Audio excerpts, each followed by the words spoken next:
สวัสดีลูกค้ามื้อนี้มีเครื่องเข้าใหม่จะมารีวิวให้เบิ่งเด้อมื้อนี้มีราคาพิเศษให้มีโปรโมชันจ้ะมีโปรโมชันมีราคาพิเศษให้แล้วก็เครื่องนี้จะมีปลายทางให้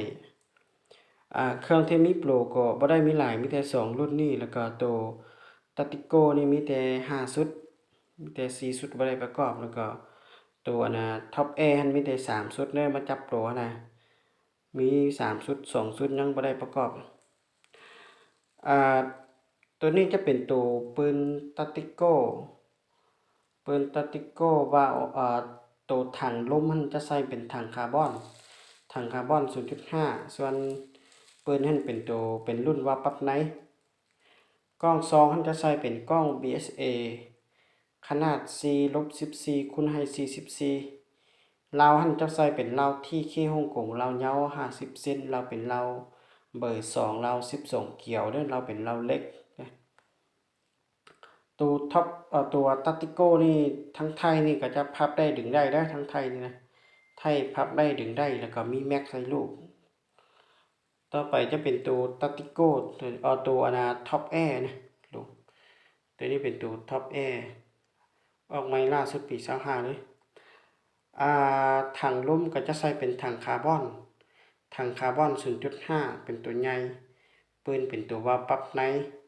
กล้องซองก็จะใส่เป็นกล้อง BSA ขนาด 4-14 คูณให้44ลาวก็จะใส่เป็นลาวเล็กลาวที่เคฮ่องกงลาวยาว50เซนลาวเป็นลาว12เกี่ยวเด้อลาวมีรับประกัน6เดือนให้ส่วนจับโปรนี่ก็กล้องสู้แถมรุ่นนี้ให้เด้อเป็นตัวกลางเด้อตัวนี้ดีละถ้าจะมีโปรนี่จะมีราคาพิเศษให้เพราะค่าเสื้อว่าราคานี้จะบ่มีผู้ใดที่ขายออกได้เด้อมีราคาตามสุดละราคาพิเศษแล้วก็เครื่องนี้จะมีเก็บเงินไปทางเอกเด้อ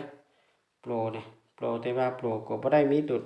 มีMC กับ K2 เด้อมีแต่2รุ่นนี้ถ้าว่าลูกค้าคนใดสนใจอยากได้อยากได้ปืน2รุ่นนี้ก็มีแต่แซบหาโดดแซบหามาทางคลิปนี้เด้อเฮาสิมีโปรให้เด้อแล้วก็เครื่องบ่ได้มีหลายถ้าว่ามี